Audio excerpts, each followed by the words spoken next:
पहली किरणों ने वाराणसी के घाटों को सुनहरे और लाल रंगों में रंग दिया। गंगा शांत प्रवाहित हो रही थी, अपने साथ प्रार्थनाओं की फुसफुसाहट और अगरबत्ती की सुगंध को लिए हुए। जैसे ही शहर जागा, उसकी धड़कन दूर मंदिरों की घंटियों, भक्तों के मंत्रों और नाविकों की लयबद्ध पतवारों की आवाज में गूंज उठी।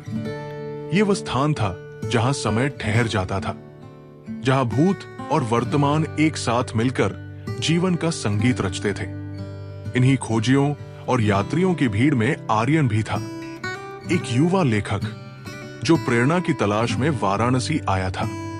वो सिर्फ इसकी सुंदरता को देखने नहीं, बल्कि इसकी आत्मा को समझने आया था। कहानियों का अन्वेषक, वो सकरी गलियों में घूमता रहा, प्राचीन मंदिरों और हलचल भरे बाजारों से होकर गुजरा, जहां भगवा वस्त्रधारी साधु मौन ध्यान में बैठे थे, जिनकी आंखों में सदियों का ज्ञान झलकता था। उसने बनारसी रेशम की बुनाई करते कारीगरों को देखा, गली गली में गूंजती पुकारों को सुना और उन श्रद्धालुओं को देखा जो अज्ञात काल से इन पवित्र स्थलों पर शीश झुका रहे थे। एक शाम आर्यन गंगा के किनारे बैठा बहते दीपों की टिमटिमाती लौ को निहार रहा था। हवा में गेंदे के फूलों, चंदन और जलती चिताओं की गंध घुली हुई थी।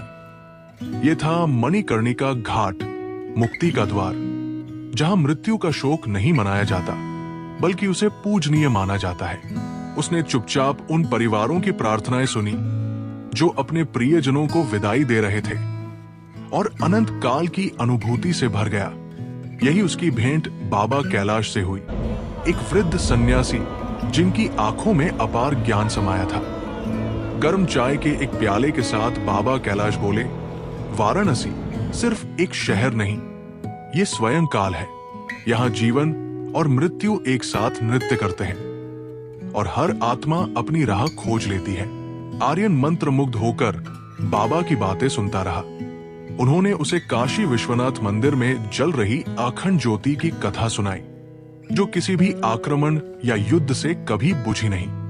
उन्होंने बताया कि कैसे कुछ हवेलियों में आज भी उन आत्माओं की फुसफुसाहट सुनी जा सकती है जो मोक्ष की प्रतीक्षा कर रही है, और वो मान्यता कि जो भी यहाँ अंतिम सांस लेता है वह पुनर्जन्म के चक्र से मुक्त हो जाता है। दिन बीतते गए और आर्यन वाराणसी की गहराई में उतरता चला गया। उसने ऐसे संगीतकारों को सुना जो सितार से ईश्वर से संवाद करते थे, कवियों को देखा जो अपनी रचनाओं में ब्रह्मांड की गूढ़ता को समेटे थे। उसने होली के रंगों की बौछार, दिवाली की जगमग रोशनी और देव दीपावली के दौरान गंगा के जल में झिलमिलाते हजारों दीपों का दिव्य दृश्य देखा। धीरे धीरे वो समझने लगा कि वाराणसी कोई पहेली नहीं जिसे सुलझाया जा सके, ये एक अनुभव थी जिसे केवल महसूस किया जा सकता था। एक रात जब गंगा आरती के दौरान हजारों दीपों की लौ नृत्य कर रही थी और भजन आकाश में गूंज रहे थे, आर्यन के भीतर कुछ जाग उठा। ये सिर्फ अनुष्ठानों की भव्यता नहीं थी, बल्कि एक अदृश्य अनुभूति थी। वाराणसी को समझने की कोशिश व्यर्थ है, इसे बस जिया जा सकता है। जब वो लौटने के लिए तैयार हुआ तो एक बार फिर घाट के किनारे खड़ा हो गया। गंगा उसी तरह बह रही थी जैसी अनादि काल से बहती आई थी। अपनी डायरी में अनगिनत कहानियां और दिल में इस शहर की अनंत प्रतिध्वनियां लेकर आर्यन को एहसास हुआ कि उसने सिर्फ प्रेरणा ही नहीं पाई, बल्कि उसने स्वयं का एक अंश यहां छोड़ दिया। और जब वो वाराणसी से विदा हुआ, उसे पता था कि चाहे वो कहीं भी जाए, उसका एक हिस्सा सदा के लिए इसी पवित्र नगरी में बसा रहेगा, जहां जीवन और मृत्यु का चक्र एक प्राचीन अनंत भजन की तरह गूंजता रहता है।